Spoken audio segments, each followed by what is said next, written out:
So first of all, Ori, I want to thank you so much for speaking with me today.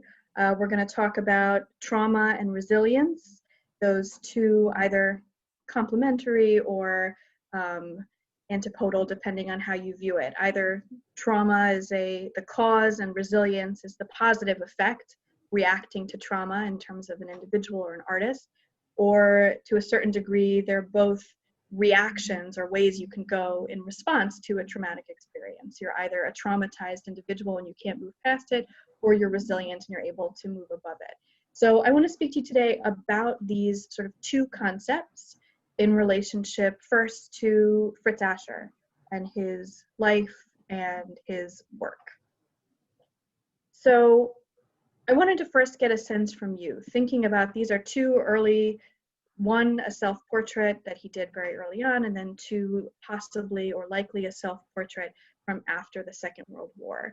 And in your opinion, if we think about trauma in relationship to Ascher, how do you describe or define trauma in relationship to Ascher, his biography and his work? How do you define it for his? Yeah, I mean, we're starting with an individual who it seems very clear was sensitive, almost a stereotypical artist, you know, very reactive to circumstances around him. And that could be positive and it could be negative. And his life from the 30s on offered very little that was positive. His mother committing suicide on his birthday. He gets arrested by the German government. It's initially not clear whether it's because he's a degenerate artist or because he's regarded as Jewish, although he has not been functionally a Jew since he was 8 years old, when his father had baptized himself and the kids. He had not been particularly active either as a Christian or as a Jew, but clearly that identity issue was or wasn't something for him, but it was for the Nazis. And eventually the records show that the reason he was arrested was not because he was considered a degenerate artist, but because he was considered Jewish. But he was able, through some successful lawyer and preacher friends, to get out. But then he was required to report to the equivalent of a probation officer once a week or so. And it was that guy who at a certain point then says, you know, you're on a deportation list, so I don't want to see you next week. Disappear.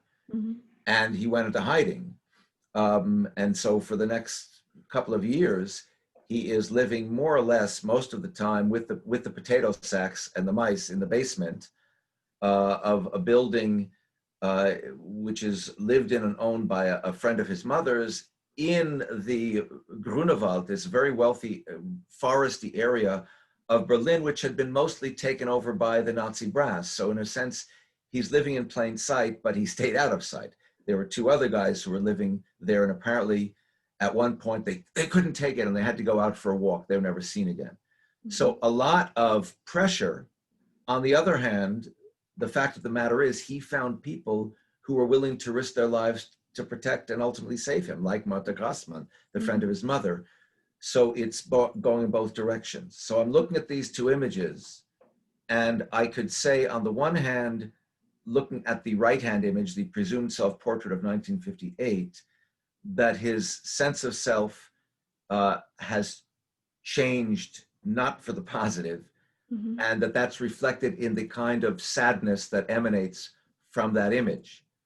On the other hand, of course, they are stylistically obviously worlds apart, but I'm not sure that the change from the more classically styled self-portrait of 1913 and the more expressionist, impressionist, relaxed, informal, sketchy portrait of 1958 is necessarily a function of the change in his mentality because of his life, but just the change in the style of art that he was doing. In 1913, he's still relatively young. He's 20 years old. And I would argue that he's still learning his craft and trying to emulate the classical style in so doing. And around that time and very shortly thereafter, he started to spring in new directions Mm-hmm. to use those terms, expressionism, impressionism, even a bit of fauvism, all those newfangled modernist styles he is being drawn to, just as his subject matter is exploding in all kinds of weirdish directions. So all of that is, I think, feeding into what we end up with this 1958 image, and not only the various traumas that he had sustained in the previous, let's say, 25, 28, 30 years prior to the self-portrait. It's really It interesting. is a self-portrait. if it is. Right. But that's a really interesting point, and sort of the importance of the wider context to understand sort of the traditional art historical, double image juxtaposition. You look at them together and you'd assume seeing one that is obviously more restrained or more in control in terms of the presentation of the line and the figuration, right? Versus something that is more loose, the sort of looking straight at you versus looking down. And the gut is, if you look at these two images together, right, that you would see, oh wow, something big happened. And it's an easy guess to like put the trauma on that as a cause, rather than, as you said, well, if you think about the whole context, right? 1913, he was very young, he was experimenting, his style was rapidly evolving. So perhaps this is simply, we're just placing this on a continuum. Right. I mean, I think, for example, think of Picasso, right? He starts out as a classicist and ends up as a cubist. That's a rather quick oversimplification. But the point is, his stylistic metamorphoses are a function really of where he's going as an artist, rather than per se as a function of some sustained traumas that he experienced. Right. Well, it's also interesting to think about your point that one of the things that defines Ascher as a human being before the 30s is this idea that he wanted to be out in the world, that he wanted to make these connections. He was an observer. He was part of the world. Absolutely. But in your telling, right, the reason why he was saved was a consequence of this same tendency. So it's the idea that he had made these connections, that he had these networks, that he still had sufficient sort of goodwill among people who, as you say, were willing to risk their lives for him.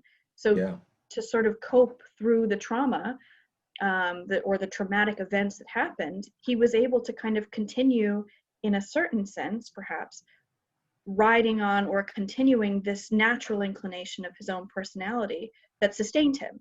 Right. So it's interesting to also view the actual biographical circumstances as similarly a continuation of who he was before the events of the 30s kicked into high gear. I think what's more telling, and I know you're going to get to it, is the change in his subject matter, but I'll wait till we do get to that. I think that may be more reflective of the trauma side of his experience. Well, I tell you what, let us actually get to that.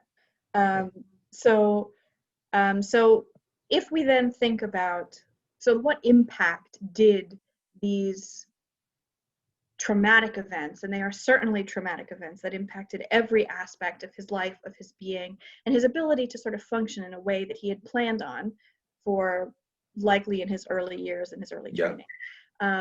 What impact do we then see, or can we identify in his works after he emerged from hiding? And I just have up on the screen a bit of a selection of the various types of work that he was doing following the end of the Second World War. But of course, the first thing we notice, aside from what we take to be his self-portrait, is 3 of the 4 are images from nature rather than of humans. And if we compare that to a subject matter before the war, that pre-war material is primarily with humans, with figures as the centerpiece, whether it's his contemporaries or whether it's religious or historical kind of subject matter. It's primarily a focus on humans. And when he comes out the other end, and of course during the war when he's in hiding, he's not painting at all, he doesn't have access to materials, he's writing very intense poetry.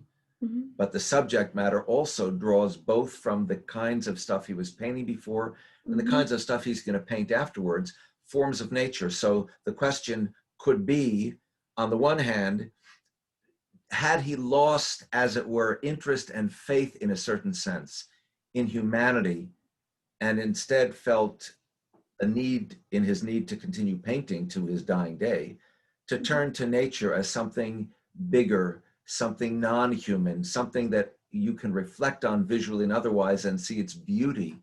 Mm-hmm. Its beauty is just there. The sunflowers are beautiful, the trees are beautiful, the sunset is beautiful. You don't have to apply any kind of a questioning or an analysis or a wondering about a figure, such as we do in looking at the self-portrait to the left. Mm-hmm. On the other hand, what I find interesting is often, particularly when he's depicting trees, one can almost see that they stand in for people. It doesn't take a lot to look at those two trees and see highly stylized human figures standing next to each other. And some of them, it's more obvious than others. And again, I think, well, it's not as if he had no relationships. Mm-hmm. He did have the relationship with Martha Gratzmann, who protected him. When he was painting afterwards in his studio and still very, very shy, there were kids, the landlord's kids, who were welcome, and they knew it. They would run in and out of his studio. They'd be watching him all the time. He interacted with them clearly much more easily than he did with adults. But then there was a young woman with whom he had a relationship. We don't know where that relationship went, but they would walk together in the woods. This is obviously after the war. Mm-hmm. They'd take long walks and clearly had long conversations. She'd sit in his studio while he was painting. She was probably some sort of an inspiration. So it's this interesting interweave, it seems to me, of he is still very much connected to a certain limited number of humans, Mm-hmm. but his overall gestalt Mm-hmm. has become much more the beauty of nature as a focus than trying to peer into human beings as a focus. It's interesting. So by your assessment that these works, the primary focus on nature and the natural world and what you're defining as the beauty of the natural world is a reaction to his time in hiding, because Absolutely, it's I something think so. bigger than the human experience. Yeah. And something perhaps a little more I don't want to say safe, but it's a way of, perhaps being able to continue with the practice that he loved and was such a huge part of his identity, but it in a way that he doesn't have to necessarily confront some of the more dark pieces of his own human experience, or the human experience of the Holocaust that he was sort of understanding as things unfolded following the war. Is that an accurate? Yeah, no, absolutely. And whatever beauty he finds in the world, it is, to use your word, safer and easier to find it in nature than to seek it out in humans. Mm-hmm. The handful of faces that come after the war are often reworked ones from before the war. Mm-hmm. And the one that stands out in my memory is an image of Beethoven. Mm-hmm. And it stands out not only because of the interesting kind of quasi-pointillist style that he imposes on his portrait of Beethoven, but the fact that, and you see his poetry between his painting phases during the war, a lot of it is directed to different poets, musicians, artists, and Beethoven was clearly a favorite of his. Now, I don't know, is that simply because, he admired the magnificence of Beethoven's music, or was he aware of the kind of unique form of suffering that Beethoven endured? I mean, at a relatively young age, he's going deaf and he's a composer and a conductor. What could be more torturous than that? Mm-hmm. And felt a particular identification during and after the war because of that, or that amplified his interest in Beethoven. I don't know. That's complete speculation. But it is interesting to me that so many of the faces to which he returns to rework them or paints anew, and there aren't that many post-war, are of composers and artists and the like.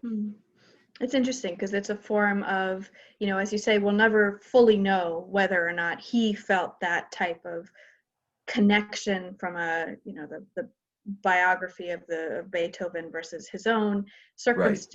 Right. But there is that parallel there, which is very strong once you start sort of thinking about it. And the idea that, Ascher would return to that subject and kind of annotate over it following the war. Although I guess you could say that it seems like he was an artist who did he had certain themes that he did return to both Yeah. before the war and then after. So he is someone who it would be his natural inclination to sort of revisit this theme as a medium through which to explore maybe even formal things as well. So as you said, we'll never know for sure, but it's interesting to contemplate that parallel and to what degree maybe he was, as you say, working through some of the changes in his own life by looking at one of his idols and sort of more revered figures in his life. Yeah.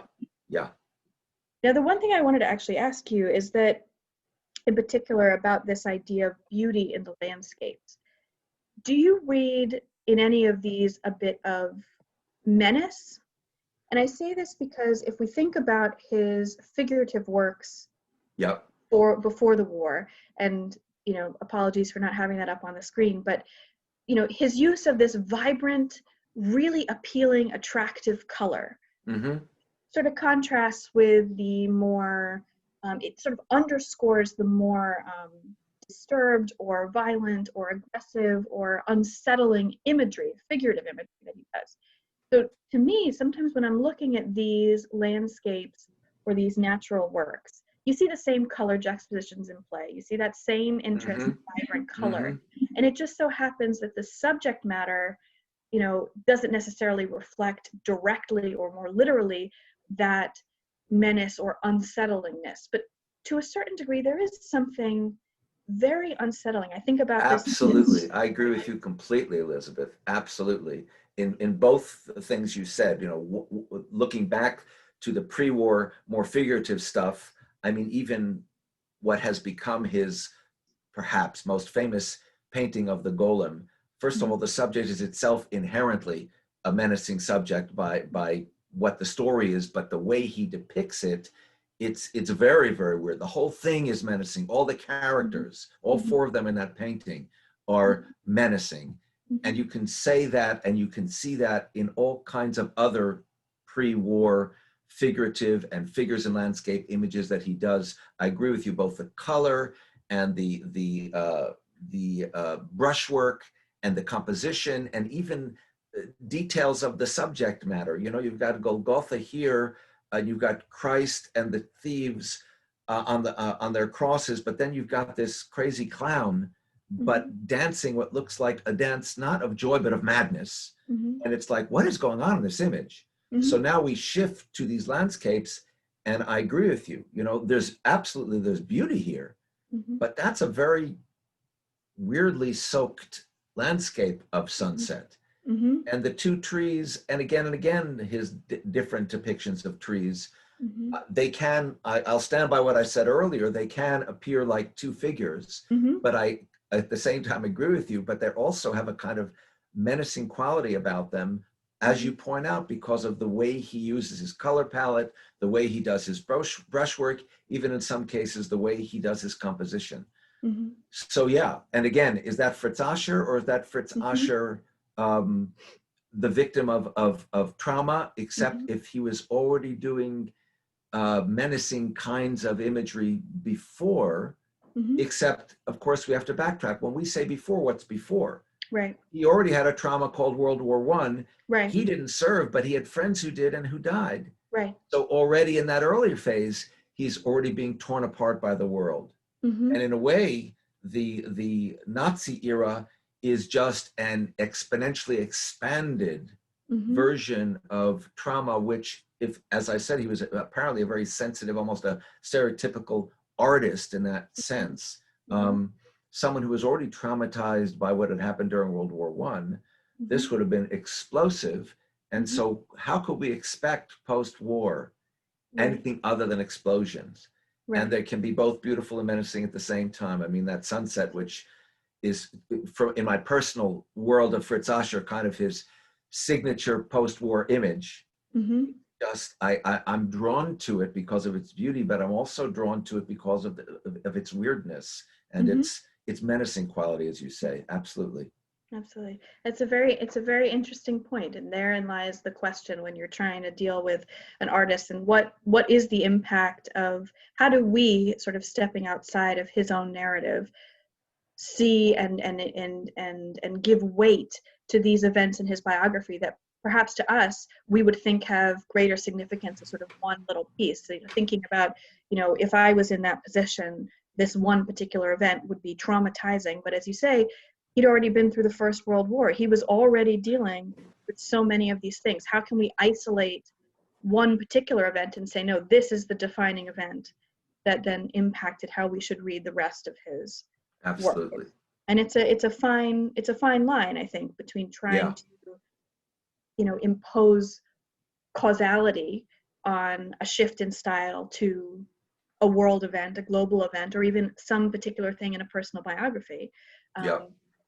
And thinking about the artist as a whole person on a continuum, where, as you say, there is this link in so many different ways between his pre-war self and his practice and his post-war self. I think the one area where I wonder your take on this is that the question of his poetry that he did while in hiding.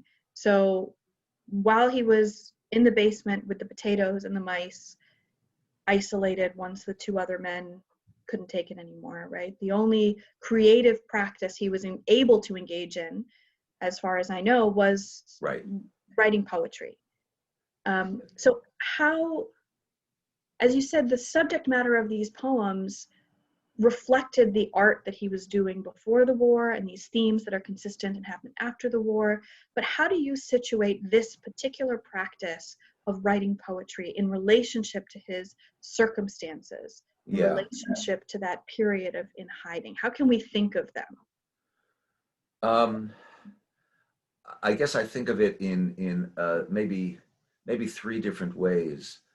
One is, it's not unusual, of course, for an individual who is artistically talented in one medium to find a voice in a second or even a third medium, although sometimes it doesn't work that way. Brilliant painter and the person writes and it's junk, or vice versa, Mm-hmm. But in his case, so that's one issue.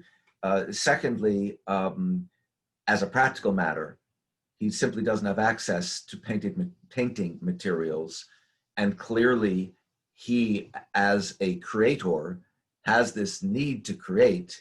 And so the medium he finds that he can use, because practically it's straightforward and simple, is pencil or pen and paper. Mm-hmm. But then third, the nature of his poetry, it's good stuff and it's really intense stuff. It's highly expressionistic. His turns of phrase, the way he puts words together, the way he punctuates, his punctuation is off, but clearly by intention. I'm reminded when I was in college and two friends and I took a course with the professor on Martin Heidegger. Mm-hmm. And all of us could read German. But we used to joke about the fact that, it was easier to read it in the English translation than the German original, because the German was so dense and weird. And then we'd argue, no, it's easier to read it in the original German because there's no way the translation can get that, that sort of thing. Mm-hmm. Reading Ascher's poetry, I have that same kind of a feeling. Mm-hmm. It's unusual, but it seems to me also analogous to his style of painting in its expressionistic and often abstruse and sometimes menacing and certainly beautiful and very reflective nature. So it follows that line of thinking that this is a continuation very much of what he was doing prior to his time in hiding, prior to the 30s. It's simply that this was the medium at hand. So this is not shouldn't view poems as a break in any way with his practice as a result of his circumstance. This is instead, well, you, as an artist, you adapt. You exactly. see the medium at hand, and you're just gonna, I have a need to express myself, and this is what I have. So in your terms, it is a statement of his particular kind of resilience. Mm-hmm. As you say, he can adapt. Mm-hmm. Yeah. So would you overall, thinking about, so if we place the poetry as part of that continuum of his artistic practice from the time he started until his passing, if we sort of incorporate that as just a different means of expressing the same interests and in the same manner that he was doing it, or exploring the same type of aesthetic concerns that he was interested in before. So would you characterize Ascher overall as a resilient figure in the face of trauma? Or was he traumatized in some way and therefore stunted? I would say a little of both, but if I had to weigh which was more in the long run significant, it's his resilience. Mm-hmm. Because I think one might think, if one simply thought of him as traumatized, then one would expect him never to have painted again, Mm-hmm. or something of that ilk. Mm-hmm. But in fact, he not only painted again, he painted with a vengeance. He was very prolific post-war. Mm-hmm. So it's far more the case of his having been resilient. And I think, coming back to your poetry question, had he not had the facility to switch and adapt to poetry, maybe he would have been more traumatized and not been able to return to painting. But having that continuous flow of creative juice, it's almost like, you know, the athlete who during COVID can't play on the basketball court or the tennis court, but tries to keep in shape by whatever sort of training he or she does. Right. The poetry is facilitating the ongoing sense of himself as a creator, so he can, without skipping a beat, when the opportunity presents itself, step right into painting again. So I would definitely give number one to resilience, without denying that how could he not have been traumatized? Right. But that his response was to be resilient, capital R. Absolutely. That makes a lot of sense. I mean, I think that idea of you're preserving some sense of self despite your circumstances and in the face of your circumstances, however they change, whatever they may be, right? You can't help but be impacted by it, but yet you find ways very deliberately and to the extent possible to continue those pieces of yourself. And in Ascher's case, to continue with the poetry and to continue with the same themes before and after the war in terms of his painting practice, to just revisit them in different forms. And, you know, as you returning to your point about the trees are anthropomorphic and they look like figures. So even if he's not doing figurative work for whatever reason, whether it is a response to a circumstance or whether it is personal choice, maybe this is a better way to explore certain formal characteristics, he's still building on that world and that life before the circumstances of his more, the persecution of the Second World War. So there is a continuum. That's really interesting. Well, so I think along those lines, then, how much weight should we give to the circumstances of his biography in relationship to, if we think about periods of his work or any one particular work? I mean, I think it's always a question when you're dealing with any artist, right? How much are we going to view or give weight to biographical circumstances as an explanation for anything? Right. But in this case, when we're thinking about Ascher and we have these very clear, dramatic, and traumatic experiences that he went through, I feel like sometimes it's hard to separate them from the interpretation, those circumstances. He becomes a very tricky figure to try to say, well, actually, wait a minute, right? Let's actually look at the aesthetic continuum rather than thinking about attributing causation to, I mean, I couldn't agree with you more. For my money, what I would, in thinking about Fritz Ascher, what I try to do and what I would be doing and what I am doing now, is to try and see both of those elements and then raise the question of how they might be interwoven and how they might be separate. Because they both have validity. And as you say, we can never know for sure. It is ultimately all how we're interpreting the revelation that stands before us on the canvas. But so I think of it in both terms. But obviously, if you get too caught up on just the biography, then I think you're going to run into certain roadblocks. He's got this relationship with this young woman. How come he doesn't have portraits of her? He has the relationship with those little kids. How come he doesn't even have sketches of the kids sitting around the studio? Right. It's as if that which is going on in his life is completely separate from what we're looking at here. And yet we are in part tying what's going on here to what had been going on in his life. Right. So one has to try and, I think, strike a judicious balance between recognizing you cannot deny biography, but not getting so caught up in biography that you forget about the straight aesthetics of the art that you're looking at. And you want a little bit of both. Again, not to pick on poor Mr. Picasso, that long suffering. He's all right. He goes through these different. He goes through these different phases. And whenever I talk about the blue period, I say it's my I'm feeling sorry for myself period, because it so happens it coincides with when, it's early in Paris and he's feeling unrecognized. But with his ego, he always felt unrecognized. Nothing was enough, right? None of the women in his life loved him enough, no matter what he did to them, know. But you can't simply say, okay, this is why he did this style here, and then he did that style there, and then did that style there. There may be some correlations, but you can't just leave it at that. There's more going on with him purely as an artist. And surely with Fritz Ascher, I would say the same. And it's also interesting, one of the many things that is, not unique to Ascher, but you run into with that question of biography versus aesthetics. How do you balance it in a way that's different from Picasso? Is that with Ascher, you're dealing with a Jewish artist. Right. And you're dealing with the circumstances of the Second World War, where I feel as though the risk sometimes where you run the risk of sort of pigeonholing an artist into a particular box of identity, which prevents them from necessarily signifying within a much longer narrative about art history. And it's interesting to contemplate the consequences of where you fall on that balance in terms of biography versus absolutely aesthetics. I mean, Ascher is so obviously an interesting kind of character just with respect to the Jewish question, because at a certain technical level after the age of 8 he's not, and yet he still is. Right. And when you look at early works that have a Christological focus, they're never straightforward. You wouldn't say, oh, that's a Christian artist. Right. But neither would you say, oh, well, that's obviously a Jewish artist responding to Christological subject matter.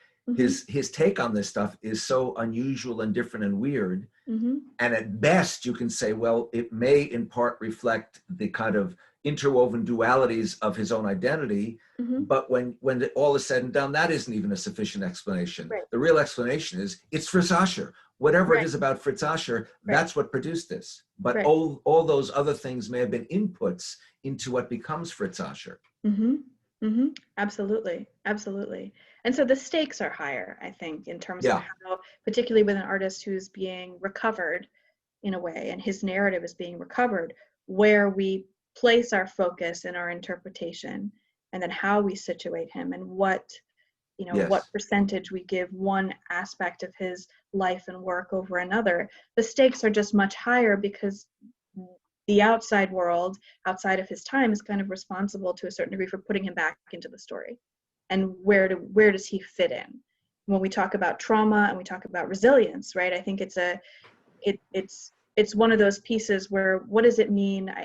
Speaking with other artists who have been branded, or they have come into their own through the cachet of being Holocaust artists in some way, right? There's a risk inherent in focusing so much on biography. It's an entry point, but it's a limiting one. And how do you get away from that?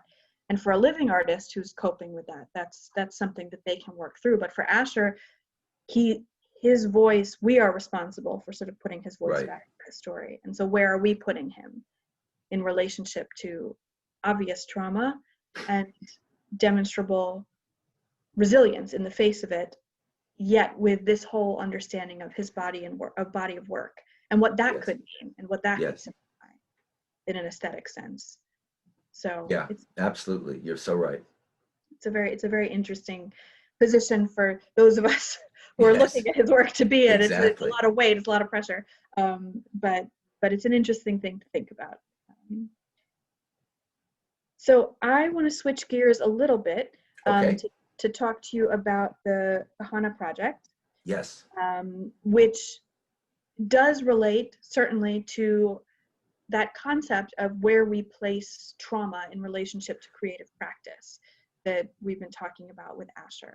Yes. So I have here on the screen images of works or images that are connected to the works of the three individuals who you guys are, you and Rachel Stern, and others are focusing on for your book project on the Kahana family. So I was wondering if first you could tell me a little bit about this project, how it came to be, and how you view this project in relationship to the narrative of Fritz Ascher.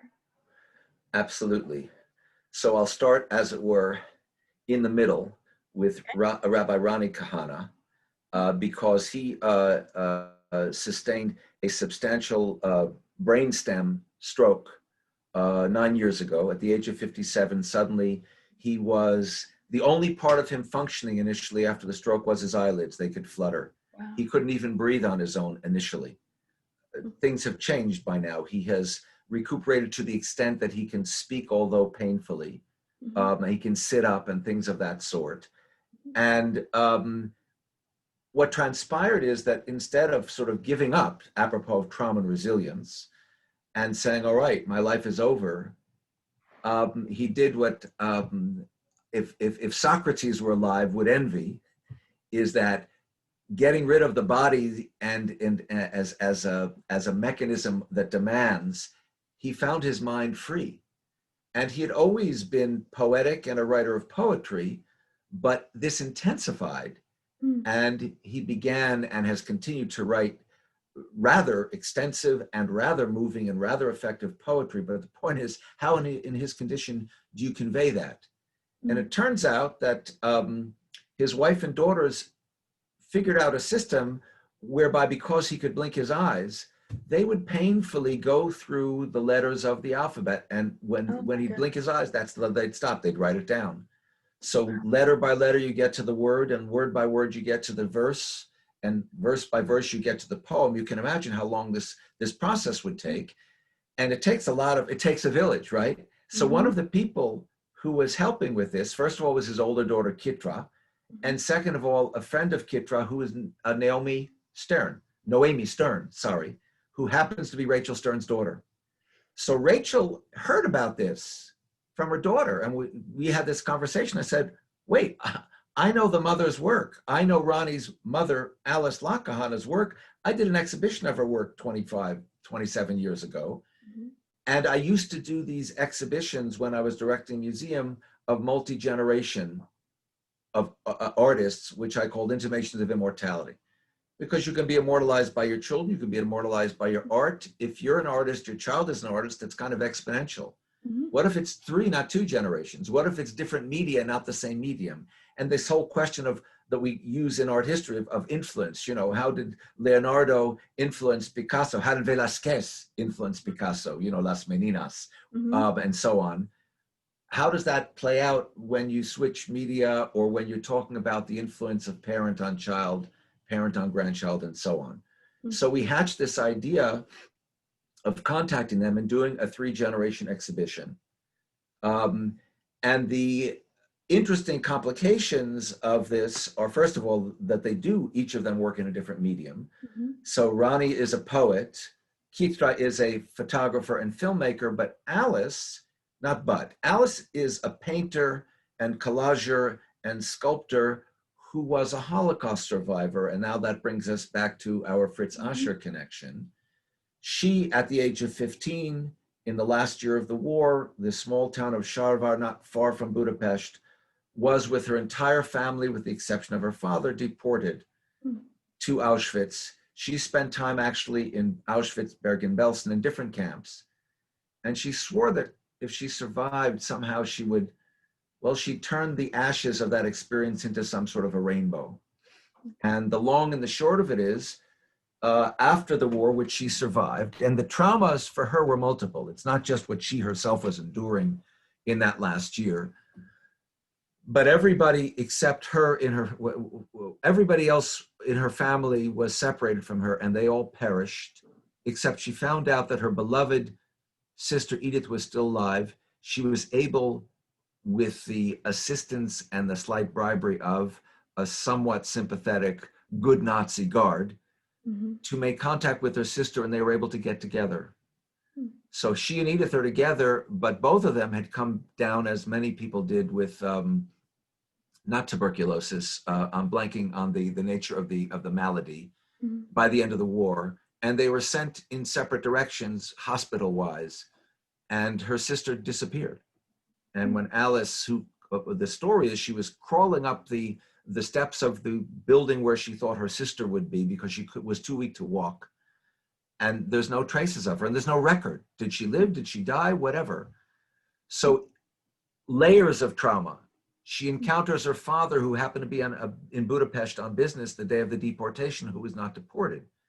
He ended up one of those 20,000 Jews whom Raoul Wallenberg, the Swedish diplomat in Budapest, was able to save by providing false papers. But the difference in their experiences apparently made the relationship very difficult, so they kind of parted ways. So we're talking about layer on layer of trauma. And post-war, she spends time in Sweden recuperating. She's back in Budapest. She goes to Israel. That's where she meets her husband. They end up spending 5 years in Sweden. They end up in Houston. And that's where she starts formally studying art. And she is drawn to the color field painters. She's drawn to Morris Louis. She's drawn to Helen Frankenthaler. She's and those kinds of painters. And then in 1978, by which time she's not only married but has children, and they are, young teenagers, 3 of them. Her youngest being a daughter who has Down syndrome, so add another trauma to your list of traumas for Alice. They go back to Sharvar, and she's shocked. It's like, there's no talk about this event. There's no memory of the Jews who are now gone. The people living in what had been her family house have no knowledge of her family. Her mother, who had been very, very active in the community, no one remembers that she existed. And her art is transformed. So what you're looking at on the left-hand screen is symptomatic of where she has come after 1978, and between 78 and about 85. She produced a body of work which she then entitled Rainbows from the Ashes. And she had her first exhibition, I think in 85 or 86, I've forgotten exactly the year. And so if you look at this image, No Voices, what she often does, first of all, it's layers of, it's torn paper, it's ashes, it's sand. So it's very gritty, it's very textural, and it's very, in a sense, torn.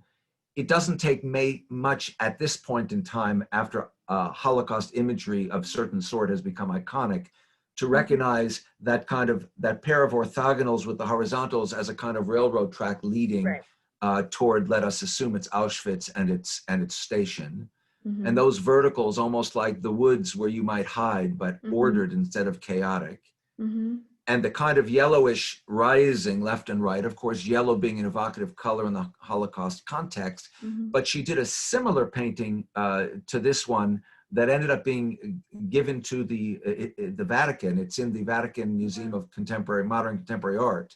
In fact, I believe where it sits it's the last thing you see before you go into the Sistine Chapel. Oh my. So that's something. And in her conversation with the Pope, at that time would have been Benedict XVI, and he asked her, because it has a similar kind of cloudy miasma rising, and she says, I could never get the smell out of my mind, out of my dreams, out of my nostrils. Here is, at that time, she's having the conversation with him, it's the late 90s, right? That's the smell rising from the can. So the thing is, it's dark, but then if you look at it carefully, and it's rare in my experience that a slide image can quite get it the way you see it in the flesh, there is a lot of pink and blue and red hidden in there. You can kind of see it around the center area. So there is always a bit of rainbow in the ashes. And some of them are more blatantly rainbow-like, and some of them are more blatantly hopeful. There's a Jacob's ladder painting, which is all color. And the ladder can be seen as a stand-in for the train tracks, but at the same time, it's rising to heaven, that sort of thing. And her work reflects again and again and again on this experience, which she related again and again. She passed away in 2017 at the age of 88. Oh, wow. She was quite the storyteller. Mhm. So her kids and her grandchildren grew up hearing about all this stuff. Mhm. Let me skip a generation for a moment and go to Kitra, the Mhm. granddaughter, who Mhm. ends up as a photographer and as a filmmaker who already in her early 30s has achieved considerable renown. And part of it is, as she puts it, I embed myself. She embeds herself in her subject matter with a kind of level of empathy, which is extraordinary. And the subjects she chooses are almost always subjects that call for some form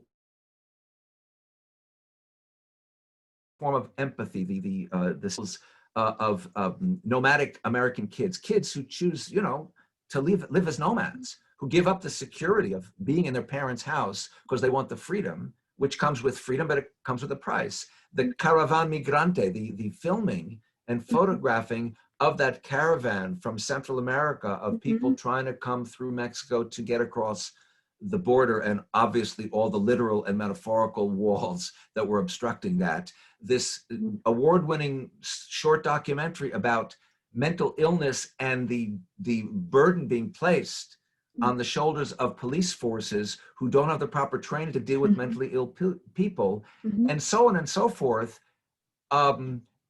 And then her father has this stroke. Yeah.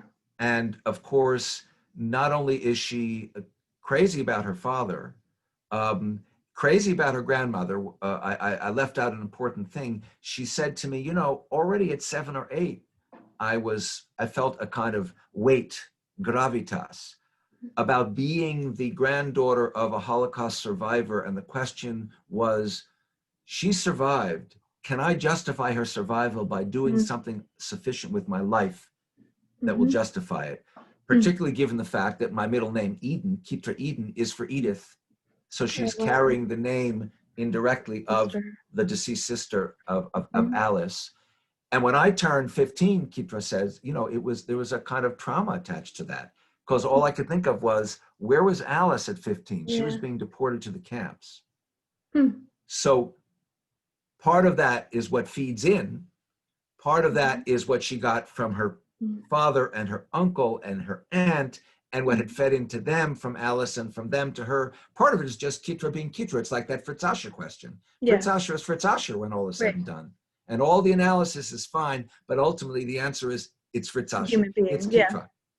So when Ronnie had this stroke and Kitra was Janie on the spot, the first person with her mother to start to work with him to help him write his poetry. So by the way, we have visual with poetry in between, as we did with Asher's life. And what you're seeing on the screen here is one of her images of her father. She also spent a lot of time photographing him, and did so in a very unusual way. As you can see, a lot of these multiple exposures that create a very phantasmagorical and otherworldly feel for this figure, who you would know what it is. If you know what it is, I can see along the lower part, that's obviously his arm, his hand. The upper right, that's his head. And he's wrapped in the white hospital kind of garment. That's the white. But she produced an extraordinary body of work. So in the case of this trio of artists, and by the way, the family is artistic beyond these three, but they're our primary focus. And by the way, the book that will result includes a couple of articles that are more psychological, biological, scientific with respect to trauma and its transmission from one generation to the next, and the whole question of how memory works physiologically in the brain. But with respect to these three, it is particularly of interest to me how diversely directed each of them has gone in responding really to multivalent and multi-layered kinds of traumas that were different, obviously, for Alice from what they are for Ronnie, for what they are for Kitra, and yet they're all very much interconnected. And that's particularly, that it's going to be most obvious as you move from one generation to the next by the time you get to Kitra, because she's the heir and recipient to all of these threads of transmission. Alice is the experiencer of the initial, the primordial trauma, and then the transmitter of it. Ronnie is as a receiver and a transmitter. He'd take Kitra to the Rothko Chapel in Houston, and he'd leave her. She's what, 14, 15. He'd say, sit and sort of think. And he'd leave her there. He'd come pick her up 4 hours later. So he was not, it was not just Alice, it was also her own father who was wont to kind of induce in her a very thoughtful sort of process of what am I, what are we as a family, as a community, what are Jews, what is humanity, what is God, where does it all fit together? And to repeat what I said a moment back, her level of empathy for humanity overall is profound, and it's reflected in the kind of work that she has been doing. As I said, at the moment she's 32, she'll be 33 in a month and a half. What she's already accomplished is really extraordinary. It is, for sure. I mean, it's a fascinating story, and it's a fascinating intergenerational story, as you said, of the multiple layers of trauma and how the different generations have sort of responded to it or inherited it and what they do. But what's particularly striking to me hearing this family narrative is we talk a lot about the idea of, say, post-memory, the idea that you do have this inherited trauma that goes down through the generations, and certainly the storytelling aspect and the weight of that. I mean, your description of Kitra, saying, well, the weight of having to, what was I doing at 15 versus what was my grandmother doing at 15? I'm named after, my grandmother's beloved sister, and yet how do I live up to that, right? So there's reflections of the continuation of the traumatic experience in the present day. But to me, the thing that's so striking is the idea that, well, you have inherited resilience, because it's not just the stories, it's how you react and respond to them. The fact that, Rani Kahana still, found a way to create despite the circumstance. And in her case, in Kitra's case, found a way to react and respond not just to the personal family traumas, but the traumas of others, right? When you're describing the caravan and that empathy that you're identifying, that's, to me, the idea that you would have that as a innate reaction to a horrifying or traumatic experience seems very much aligned with sort of a lesson that one would get from her grandmother, and from that, how do you survive, right? What does it take to survive a circumstance that is the darkest and bleakest that you can imagine? And the idea that resilience is also what is passed down, not just the trauma, but the positive. Absolutely. And I'll tell you something, Elizabeth. As I was starting to work this up back in, I think it was February, pre-COVID, I went out to Portland, which is where Ronnie's brother Michael, who, like Ronnie, became a rabbi eventually, and his wife, who was a cantor, and their family live, and where Alice spent her last few years, and where Rena lives, and Kitra came to join us. So I met, all told, 6 or 7 members of the family. And if you ask me my primary impression based on that weekend, knowing or not knowing anything about the family history, what would I come away with? God, they're a funny bunch. Humor, every last one of them. And even Ronnie's poetry, it's serious and it's sometimes humorous. One of the features of that poetry, he does a lot of word plays. And often those word plays are very serious ones, and often they're humorous, and often they're a combination. But in general, that's something that I found as a kind of leitmotif. So when one talks, I mean, in terms of the history of humanity, of humor as a means of resilience, there was a book that came out, I want to say 40 years ago, about humor among Soviet Jews, humor as a mechanism for dealing with very difficult conditions. In a very particularized way, that has certainly played out with with the post-Alice Kahana family. Mm-hmm. They're very serious. They're not, you know, Right. they're not light. They're gravitas, but they're also very humorous. Hmm. Ronnie's brother Michael and his wife, they do serious work, but also every year they do a Purim spiel. You know, they take the Purim story and attach it to some Broadway play and come up with something that is, of course, very humorous. Mm-hmm. And yet when you think about what's at the base of a Purim spiel, it's something very serious. It's Mm-hmm. survival under very difficult conditions Mm-hmm. for the Jewish community or the Judean community back in Persia at a certain time. Mm-hmm. And yet it has lent itself, and they take that to a very brilliant degree in a very humor-bound direction. Mm-hmm. So yeah, resilience with a capital R, and expressed both in serious art and in humor. Mm-hmm. Which is, I think, when you were describing the sort of the humor aspect, I just kept coming back to Mel Brooks and how he, you know, thinks about the producers and Springtime for Hitler, and how do you laugh in the face of something horrible, but the ability to do that, I think, is a rare ability, and it speaks more to, as you say, sort of the human condition of, well, what does it take to survive, and not only just survive, but survive well, to be able to laugh, to be able to create, and I think to have the artistic expression of putting not only something beautiful, but something meaningful, striking, impactful out in the world, while yet still you're not lost in it.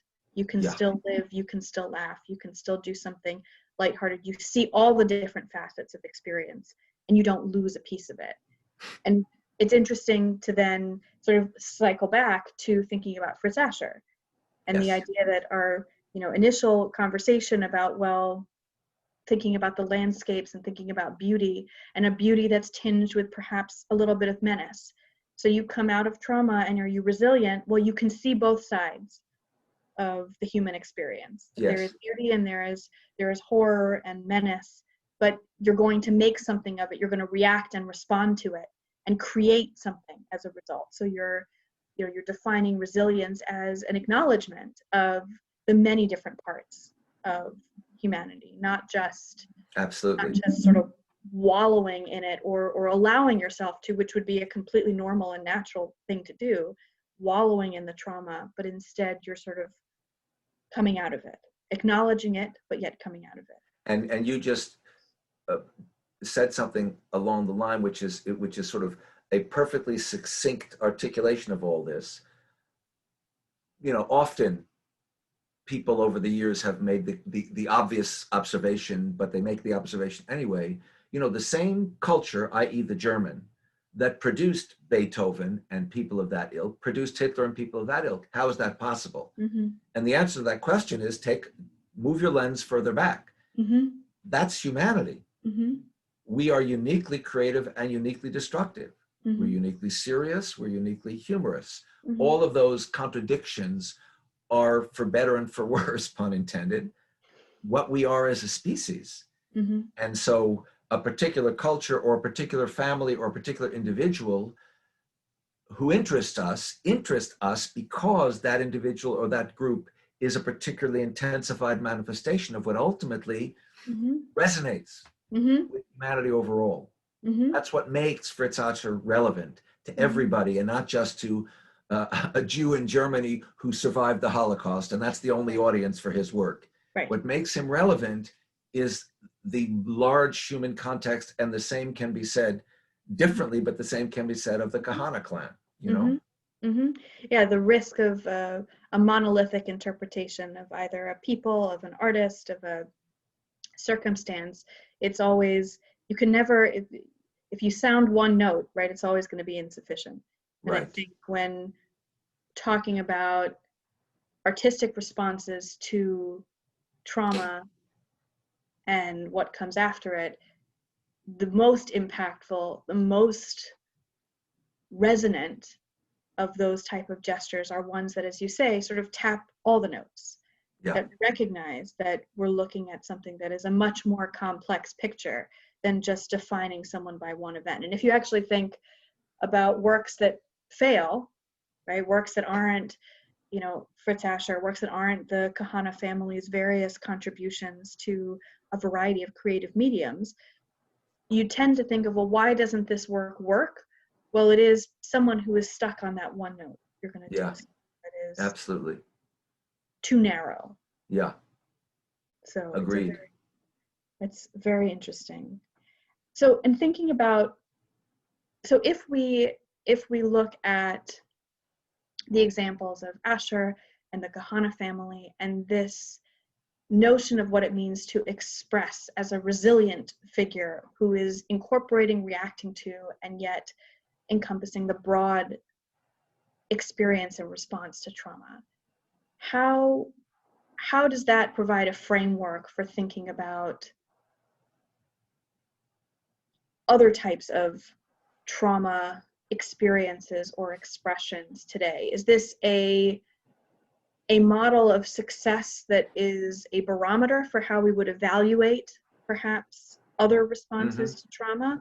Or is this instead we view each sort of circumstance as unique? I'm thinking about, current artistic reactions to politics today, and Right. I how mean, do we obviously, there is an unusual degree of relevance, as one thinks about it, to how so many people feel at this moment in the context of COVID, in the context of the violence from city to city, in the context of the administration's success or failure, and I'm not going to pretend I don't think it's mostly failure, at dealing with all of the traumas that this country and the world are sustaining. I mean, you can't not ask questions, as you are doing, of course, regarding parallels and what have you. And I think my answer is kind of, again, there are a couple of different parts to my answer. One is, I think for myself, or I say to my kids, I'm stuck in my office, looking out the window at green trees, writing as I love to do. I'm not in the basement somewhere worrying about the planes that are going to drop bombs. I have a neighbor, she's 88, 3 doors down. She was a little kid in Holland on the German border during the war. Her father was forced to go work in an armaments factory just across the border. They didn't know every day whether he'd be back or not. And they were wondering and worrying every night whether they'd wake up the next morning or the bombs were going to fall in their house. There's no comparison between that level of trauma, I think, and this level of trauma. So how dare I complain? And yet, I also recognize that one's sense of trauma can be informed by one's expectations, which are informed by one's experiences. I don't compare myself to the people who are starving in somewhere in Africa. That's not my experience. I compare myself to my peers. So if I feel that I'm suffering relative to my peers, that's as legitimate as it is illegitimately for me to forget how well off I am compared to most of the world.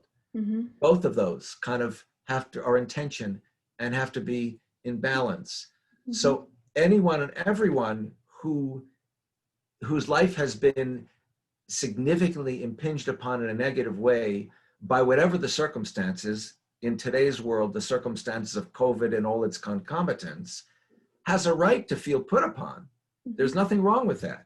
But it's probably also useful and healthy to be aware of someone like Fritz Ascher, or be aware of someone like Alice Locke Kahana, or Rani Kahana, or even Kitra Kahana in terms of her inheritance from her father and her grandmother. It would be healthy to see those kinds of examples as exemplary of what people under really, really difficult conditions have managed to be and do by way of resilience, or as it so happens in the case of these individuals, all of them, their resilience turns in the direction of creativity, of being part of improving the world, and not just simply succumbing to the sense that the world is in demise. So it's a little bit like, because I teach theology, right? It's a little bit like there's no contradiction between my feeling that my form of faith is the most perfect in the world for me, and recognizing that there may be endless forms of faith which are equally perfect for others. That's not a contradiction. That I'm part of humanity, and I'm part of a community, but I'm still an individual. Those shouldn't contradict each other. So whatever I feel under the conditions of deprivation that COVID and its concomitants has provided is legitimate, but at the same time, I want to recognize the larger scope of where humanity is, and over the centuries and millennia where humanity has been, so that I put myself in that context and not just wallow in feeling sorry for myself. Absolutely. That's a really, really fascinating and useful and helpful perspective to kind of hold on to. The ability to both acknowledge and give yourself space to react to the circumstances that you are going through and the sort of personal traumas, but also to have that perspective of other examples of resilience in the face of a much different and in some ways much more threatening and violent and unique types of trauma, and then what comes out of it. And it's the sort of thing where, you know, I feel like it's the on a more lighthearted level, it's the idea of, you know, when a kid is complaining and you're like, well, in my day I had to walk 10 miles barefoot in the snow to go to school, so why are you complaining?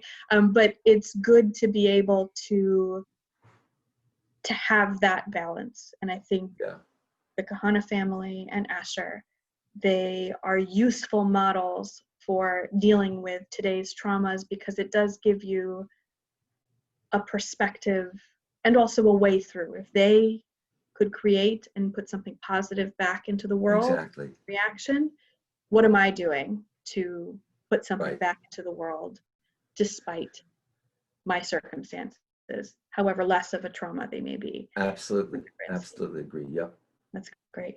Well, Ori, thank you so much. This was wonderful. I really appreciated you doing this, and this was fascinating, and as always. So thank you. It was a delightful conversation. Thank you, Elizabeth. Really enjoyed it. My pleasure. My pleasure, for sure.